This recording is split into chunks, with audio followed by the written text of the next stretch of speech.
dice, estaban allí muchas mujeres mirando de lejos, las cuales habían seguido a Jesús desde Galilea sirviéndole. Entonces, dentro de muchas mujeres, dentro de ellas, que estaban cerca, pero no tan cerca como las que está describiendo ahorita con nombre, o sea, sí había muchas mujeres sirviéndole, estaban ellas, ¿no? ¿Y por qué decimos esto de que había estas que describe aquí Juan, estaban más cerca? Miren que dice en otros evangelios igual, en Marcos 15:40, por ejemplo, Marcos 15:40. Dice, yo se los leo, Marcos 15:40.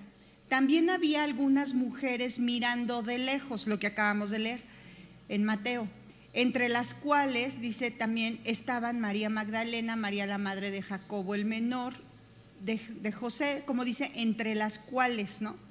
Y Salomé, quienes cuando él estaba en Galilea le seguían y le servían, y otras muchas que habían subido con él a Jerusalén, ¿sí? Entonces habla de muchas mujeres y en específico menciona esas 4. Lucas 23:49, Lucas 23:49 dice, pero todos sus conocidos y las mujeres que le habían seguido desde Galilea estaban lejos mirando estas cosas. Entonces vemos aquí, bueno, ya esas referencias de esas mujeres que estaban lejos, y describe pues con mayor precisión a estas 4, ¿no?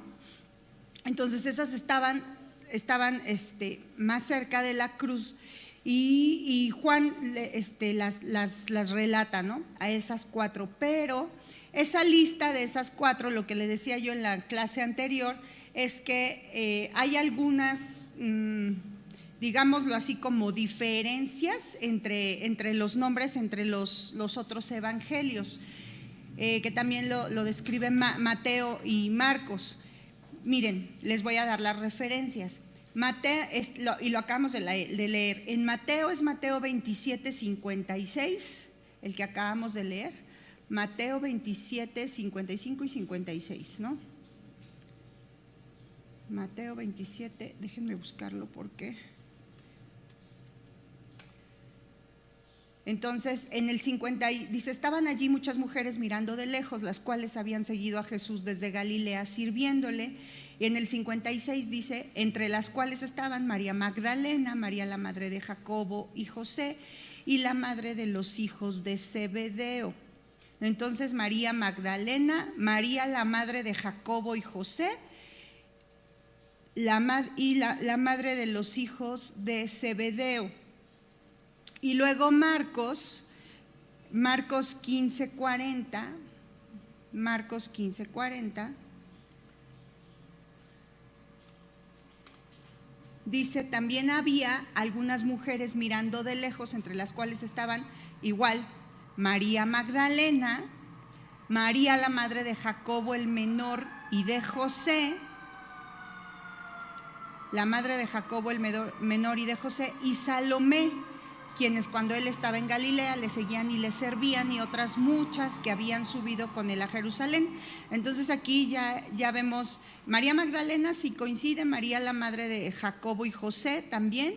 Aquí en Mateo dice la madre de los hijos de Zebedeo, y Marcos dice Salomé. Y en Juan 19:25, que es el texto que estamos estudiando, ahí dice, estaban junto a la cruz de Jesús su madre y la hermana de su madre, María mujer de Cleofas, y María Magdalena. Entonces, María Magdalena coincide, dice su madre, la hermana de su madre, dice María de mujer de Cleofas, ¿no? La esposa de Cleofas. Entonces, es probable que sea correcta la explicación a la que llegan, de que dicen que la madre de los hijos de Zebedeo sea la misma que Salomé. que se llamaba Salomé. Entonces, y que también la hermana de su madre, que dice Juan, son la misma esposa, la misma hermana, la misma persona, ¿sí? Entonces, ¿quién es la madre de los hijos de Zebedeo? Salomé, y la hermana de su madre, ¿no? Son la misma persona. Podría ser incluso que las tres listas fueran idénticas, con una excepción que Juan agrega a la madre de Jesús, ¿no? Es el único que dice que estaba su madre. No menciona su nombre, pero obviamente sabemos que es María.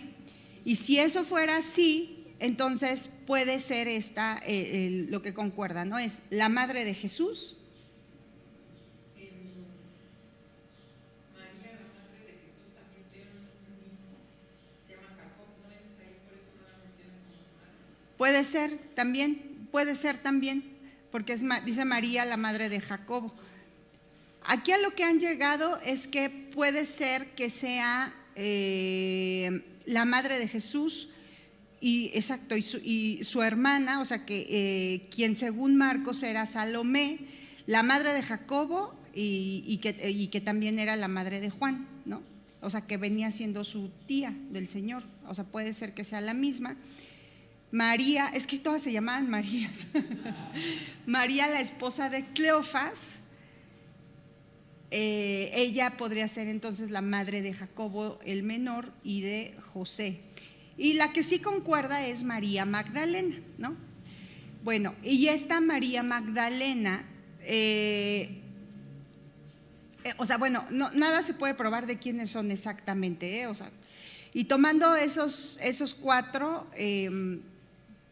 puede ser que entonces les digo que sea así. La madre de Jesús, que su nombre era María, era la esposa de José, y esas referencias, si hay referencias, les doy algunas porque son un montón, pero si quieren, Mateo 1, 16 y 18 y 20.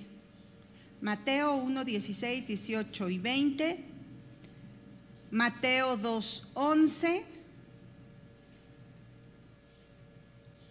Mateo 2, 11. Lucas 1, 27. 30, 34, 38 y 39. Lucas 1, 27, pónganle 27 al 39 para que lo estudien también. Juan 2, Juan 2, 1, 3, 5, 12. Hay otras citas, hay un montón.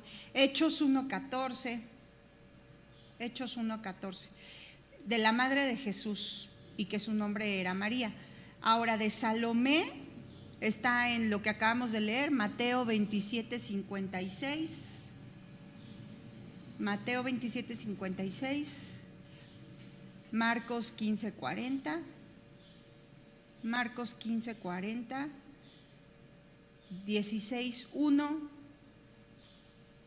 16:1 y el de Juan, ¿no? Que acabamos de leer. Entonces, Mateo 27:56, Marcos 15:40 y Marcos 16:1 y el de Juan, que es 19:25. María, la esposa de Cleofas, igual está, casi son las mismas, es Mateo 27:56, 61, 27:61, Mateo 27:61, Mateo 28:1,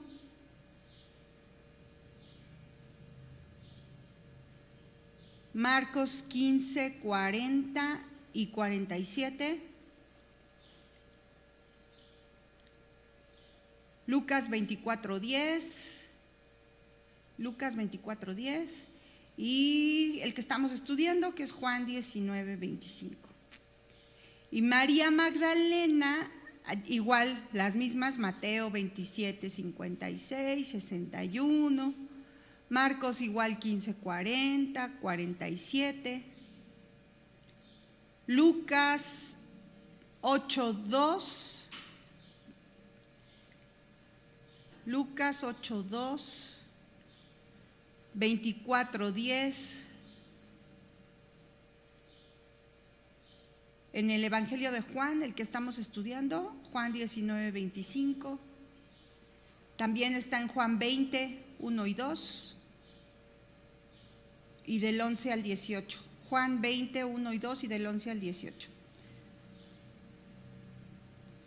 Bueno, entonces aunque no se sabe casi nada acerca de Salomé y María y la esposa de Cleofas, como que se relató un poco más acerca de María Magdalena, ¿no? Ella residía en Magdalia, estaba situada en la orilla suroeste del mar de Galilea. Jesús había hecho con ella un acto de misericordia muy grande, cuando es a la que hecho de ella fuera 7 demonios. Pero ella estuvo siempre pues muy agradecida con el Señor, fue su discípula y es lo que podemos ver a lo largo de las Escrituras, pero hay que recalcar que no era la mujer de mala fama, no era la prostituta, ¿no? Que eso lo vemos en Lucas 7, 36 al 50, esa es otra, la de Lucas 7, 36 al 50. Esta María Magdalena era una de las mujeres, les digo que el Señor echó 7 demonios de ella.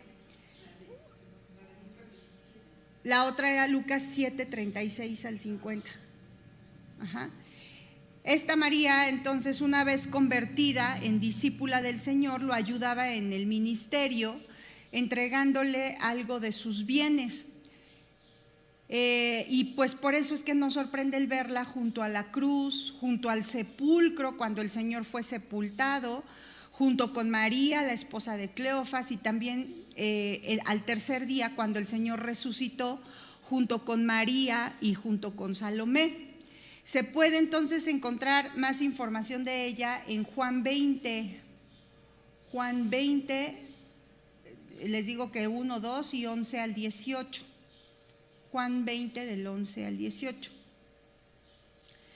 Bueno, pero ya eso lo pueden estudiar ustedes aparte.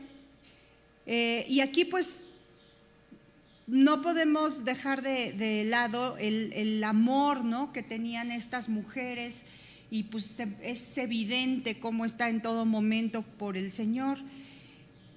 De todos, del círculo del Señor, que eran 11 varones que estaban ahí, o sea, no quiere decir, no es clase feminista, pero o sea, es una realidad, ¿no? De los 11 que estaban con él, solo se quedó uno.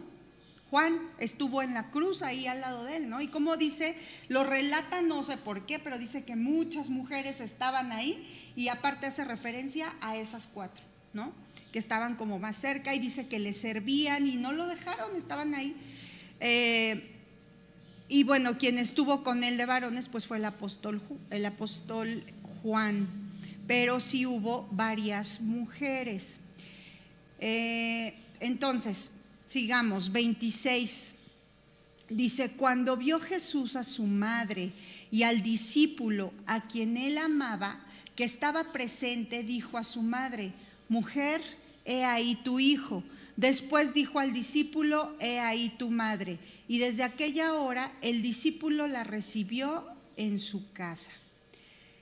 Aquí, esto que nos narra aquí Juan, que el Señor Jesús le dijo a Juan, bueno, primero a María le dijo: mujer, he ahí tu hijo, y después a Juan le dice: he ahí tu madre. Esta es la tercera de las 7 palabras, de las últimas 7 palabras que dice el Señor en la cruz.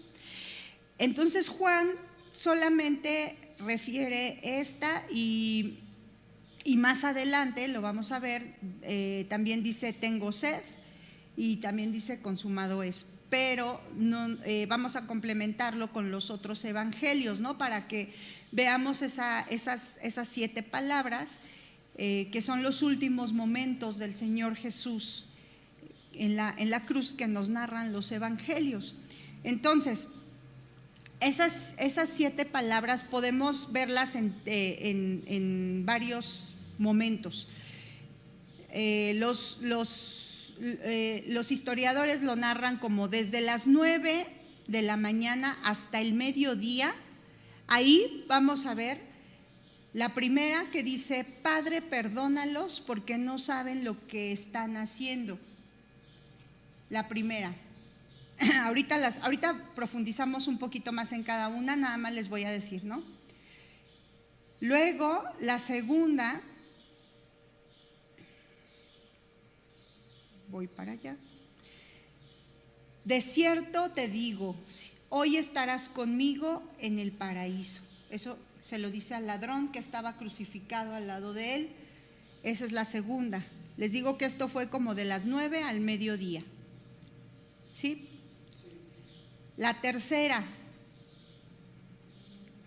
voy para allá, es esta que acabamos de leer, que narra Juan, que le dice: mujer, he ahí tu hijo, y después a Juan le dice: hijo, he ahí tu madre. Ok. Luego, eso fue de las 9 más o menos, le calculan al mediodía. Después, no hay palabras, pero vamos a ver un hecho que sucede entre más o menos como del mediodía a las 3 de la tarde, otras 3 horas, y después, ya más o menos a las 3 de la tarde, permítanme, voy para allá. Alrededor de las 3 de la tarde, aquí vemos la cuarta, que es: Dios mío, ¿por qué me has abandonado? Ya es la agonía del Señor, los últimos momentos. Eso está, bueno, ahorita vemos, lo vamos a ver más profundo. Luego, la quinta, tengo sed, que esta está también en Juan. Tengo sed. Y la última, consumado es. ¿Sí? ¿Les dije 6?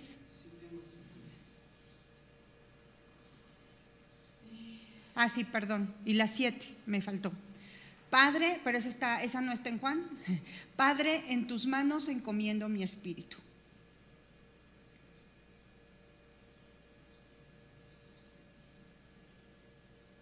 Ahora sí son 7, ¿no? Ok.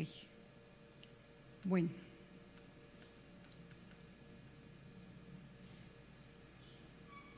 Entonces, permítanme, es que me bajé mucho. Les decía que de las 9 de la mañana al mediodía, entonces se calcula que él dijo las primeras 3 palabras, ¿no? La primera, entonces, él dice, está en Lucas 23:34. Lucas 23:34.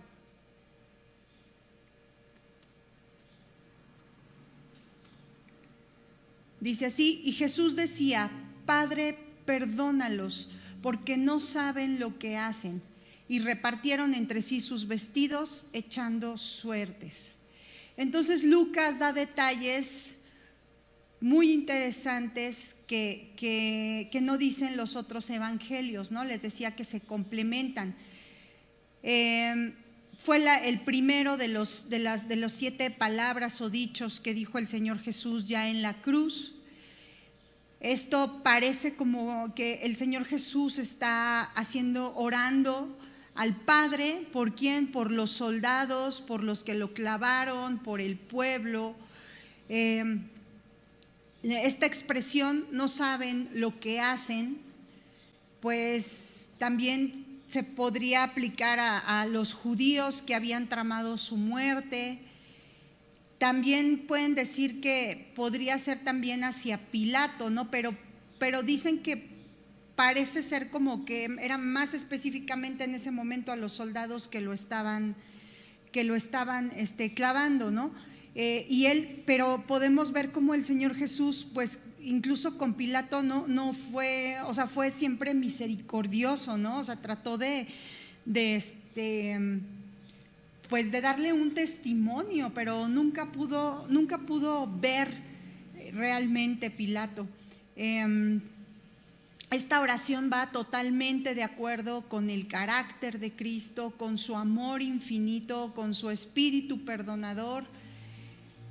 Dicen que hay varios, a lo largo del tiempo, de los años, pues muchos de los escritores han tratado como de oponerse a estas primeras palabras. Incluso han dicho que las han querido como excluir, malinterpretándolo, ¿no? ¿Por qué?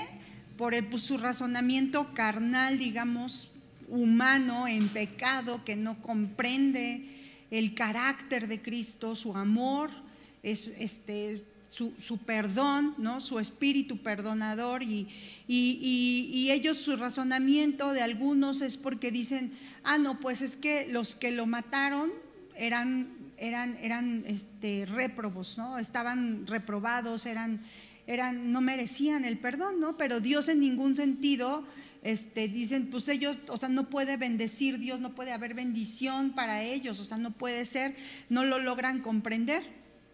Por lo tanto, pues Jesús no puede haber pedido que fueran perdonados, y piensan que esto, como lo han querido como eliminar, ¿no? De las Escrituras. Pero el verdadero sentido de esta súplica en medio de esa, imagínense, en medio de la agonía, ¿no? O sea, no es que el Señor Jesús esté diciéndolo así, imagínense los momentos que el Señor estaba viviendo. Perdónalos significa, pues eso exactamente significa, borra sus transgresiones completamente. Es como si le estuviera diciendo, en tu soberana gracia, haz que ellos se arrepientan de verdad, de modo que puedan ser perdonados completamente. O sea, porque no está diciendo perdónalos nada más así, o sea, sino a través de lo que está pasando, que es el hecho de que Él está entregando su carne, que va a ser a favor de la expiación, por la expiación de nuestros pecados. Está diciendo que esa salvación los alcance, ¿no? Eso es lo que se puede ver. O sea, ese perdónalo significa eso, que ellos se arrepientan de verdad, y que puedan nacer de ti, ¿no? Que puedan ser perdonados.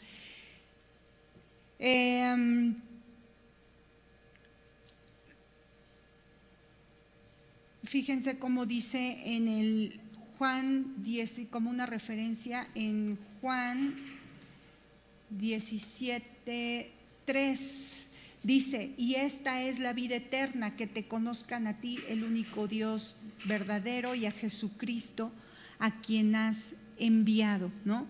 En ese sentido es el perdónanos. Cuando dice perdónanos nuestros pecados en la famosa oración, igual, ¿no? Está haciendo referencia a eso. Entonces,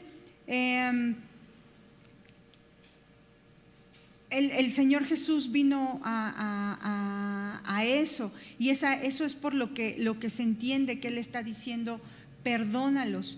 Cuando Esteban, él ya estaba a punto de morir, pues él tenía el ejemplo del Señor Jesús, era un fiel siervo. ¿Él qué dijo cuando oró? No les tomes en cuenta, ¿no? Este pecado. Estaba igual, era la misma interpretación, la misma súplica que el Señor Jesús estaba diciendo, perdónalos, es lo mismo. Entonces, pues los soldados no lo sabían. En realidad, si era verdad, no sabían lo que estaban haciendo, no sabían a quién estaban crucificando. Los miembros del Sanedrín, pues ellos sí sabían lo que estaban haciendo, por eso es que perdónalos porque no saben lo que hacen. Se entiende que es como más dirigido a ellos, ¿no? O sea, que no estaban actuando con esa maldad, ¿no? No comprendían la maldad que había detrás, lo que estaba pasando, ¿no? El Señor Jesús entonces ora por ellos. Y ahora, ¿qué pasa? Fíjense, podemos deducir la respuesta del Señor a esa oración. Y eso lo podemos ver ya en el libro de los Hechos, ¿no?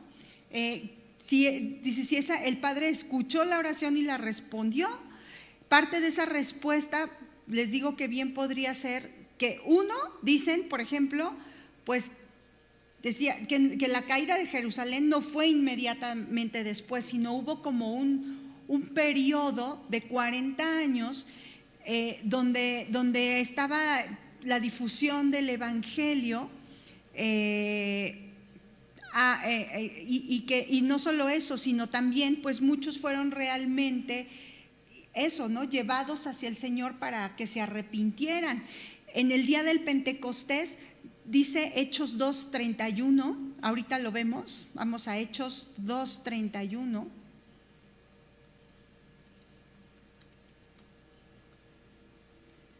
Dice, viéndolo antes, habló de la resurrección de Cristo, que su alma no fue dejada en el Hades, ni su carne vio corrupción. A este Jesús resucitó Dios, del cual todos nosotros somos testigos. Así que, no es cierto, espérenme. No es cierto, es Hechos 2:42.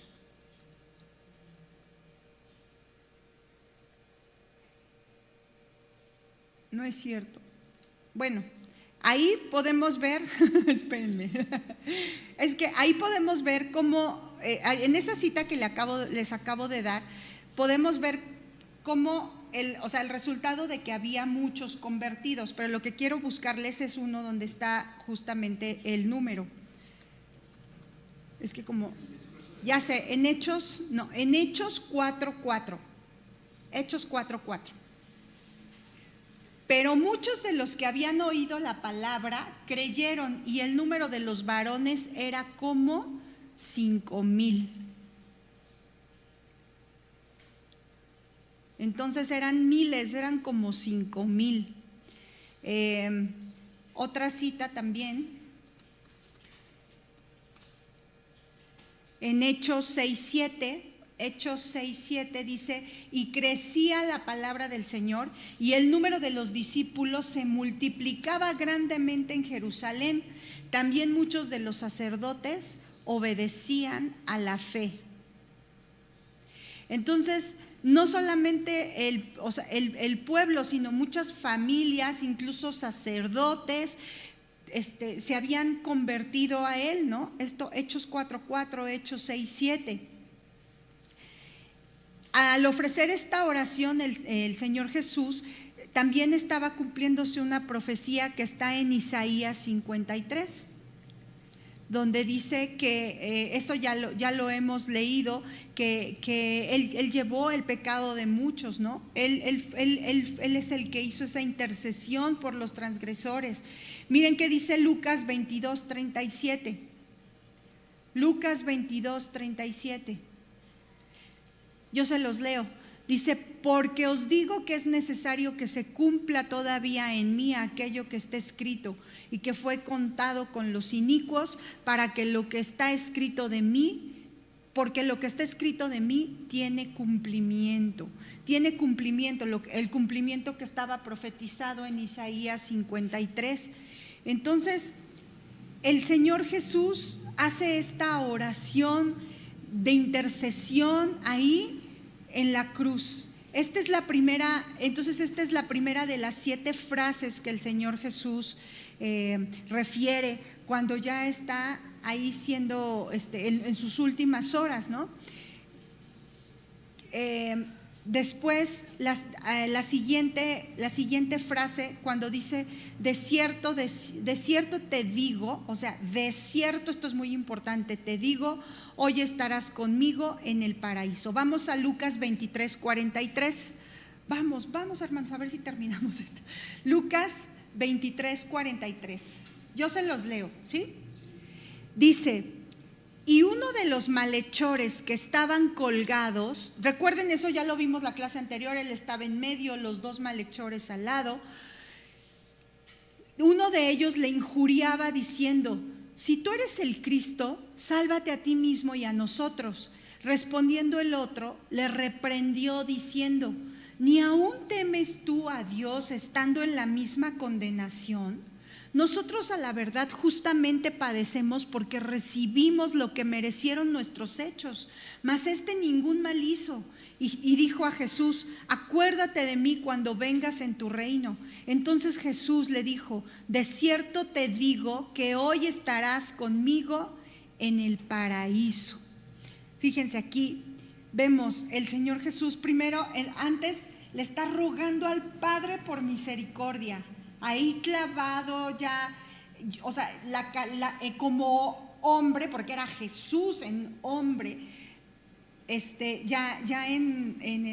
con el dolor, con todo lo que ya hemos estudiado que llevaba, rogando misericordia, ¿no? Que se convirtieran, que no un acto como mágico, ¿no? Sino a través del arrepentimiento, del proceso que estableció el Padre, que se arrepintieran. Ahora está con otros pecadores al lado, o sea, él ya había orado por unos pecadores, tiene a otros pecadores al lado, esos pecadores, y ya vemos aquí, ya no rogando, sino con la certeza que les está diciendo él. Cuando te dice en la Biblia de cierto, es como si te estuviera afirmando y diciendo de verdad, o sea, es una verdad que él está, es como si él estuviera poniendo un amén, o sea, es algo certero cuando vemos en la palabra que dice de cierto, no, es como diciendo no dudes, ¿no? Y él vemos aquí, fíjense que dice Efesios 3, 20 y 21, dice, yo se los leo, Efesios 3, 20 y 21.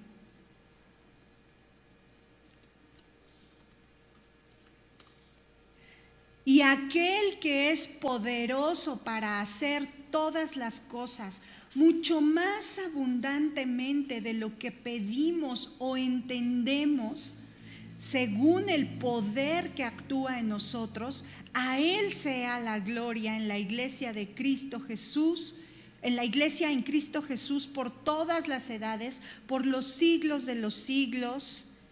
Amén.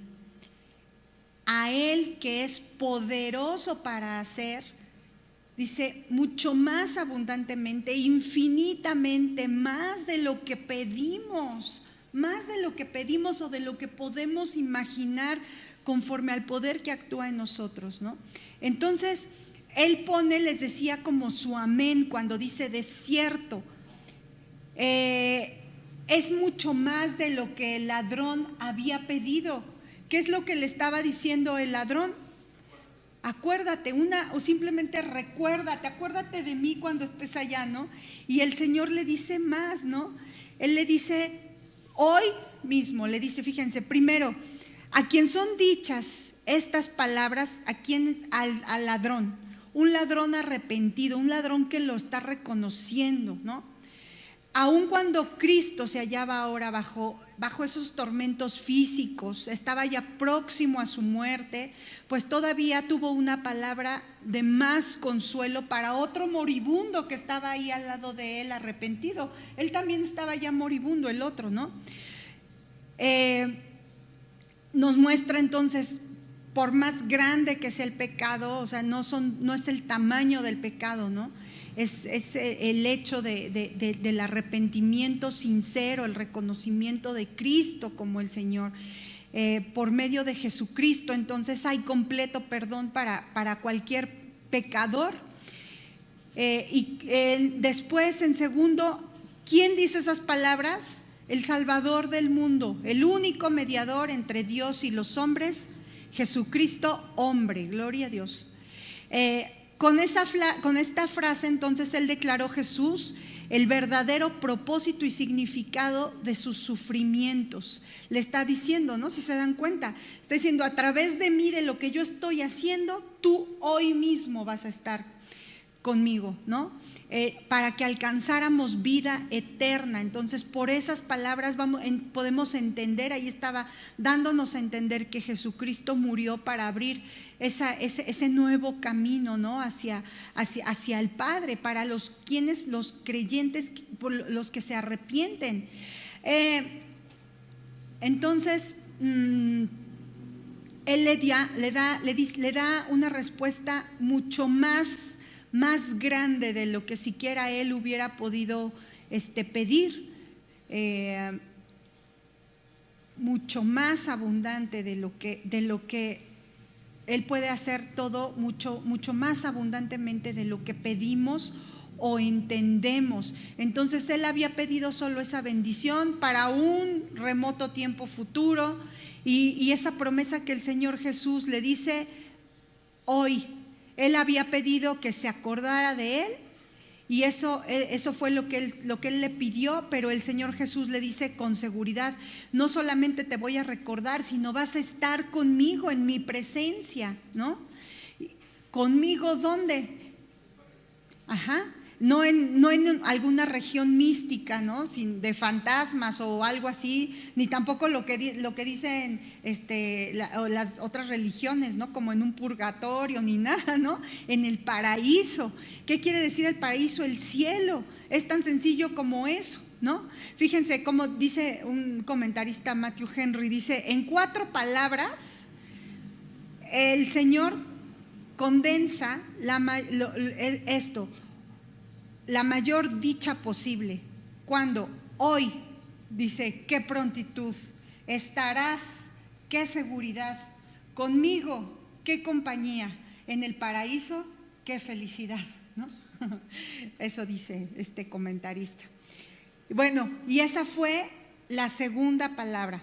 La tercera frase, esa sí está en Juan 19, 27. Juan 19, 27. Ahí entonces dice: después dijo al discípulo, desde el 26, Cuando vio Jesús a su madre y al discípulo a quien él amaba, que estaba presente, dijo a su madre: mujer, he ahí tu hijo. Después dijo al discípulo: he ahí tu madre. Y desde aquella hora el discípulo la recibió en su casa.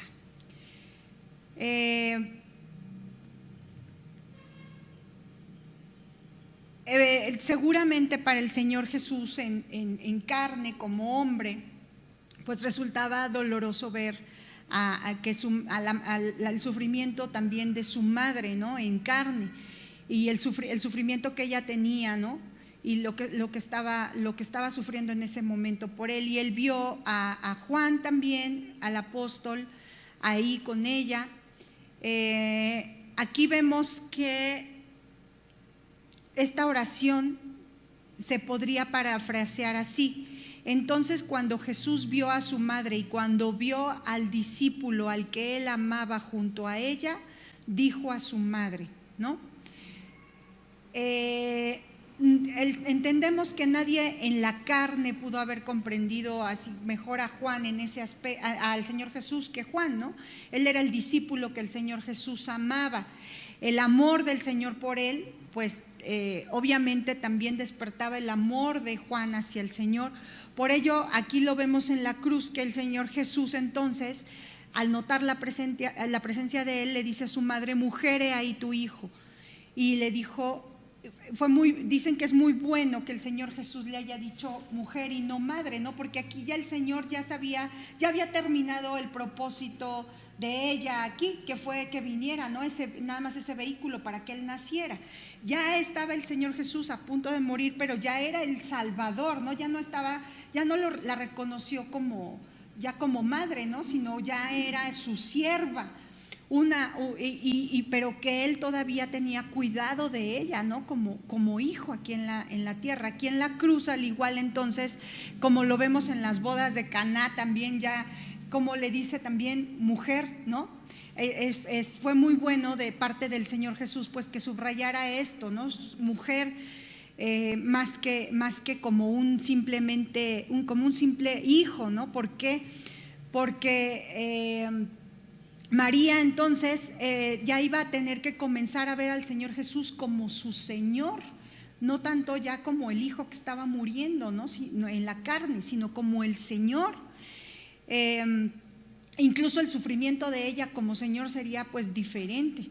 Entonces, aunque es indescriptiblemente terrible la agonía que estaba pasando el Señor, pues él no descuida en ese momento a María. Y entonces vemos aquí el sufrimiento meramente emotivo de María, como cualquier mujer sufriría por el hijo que es crucificado, y lo debía de sustituir por algo más elevado, más grande, que es la adoración. O sea, tendría que terminar después en adoración hacia su Señor. Entonces, al decir mujer, he ahí tu hijo, Jesús confía a María el cuidado, a Juan, el cuidado de María, y a María el cuidado de Juan. Podría ser, como ya lo habíamos visto, que era su sobrino. Podría ser, no está confirmado, pero podría ser. Y parece que Juan tenía una vivienda en Jerusalén también, como también lo podemos ver después que Pedro tenía una vivienda también en Galilea. Entonces puede ser que él tenía sí una vivienda. Pero ¿por qué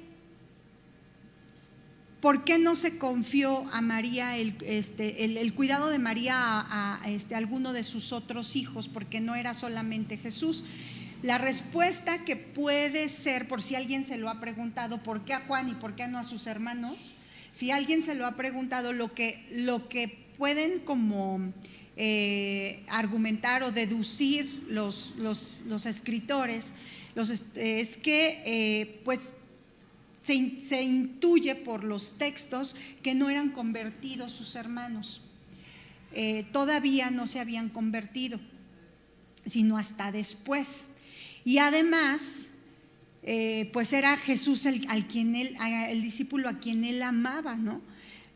A él le dijo, he ahí tu madre. Entonces Juan entendió de inmediato y a partir de ese momento pues la recibe en su casa, ¿no? Es lo que nos dice la Escritura.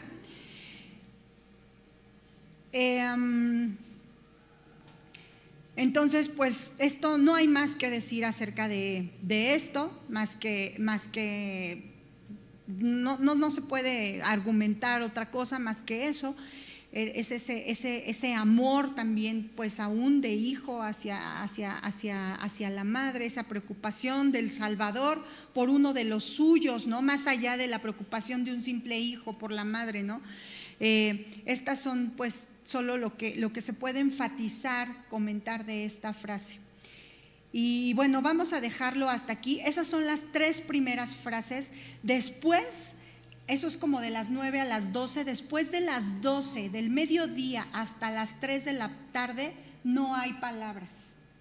No hay palabras, pero hay un hecho, que es una profunda obscuridad. Las tinieblas cubren la tierra.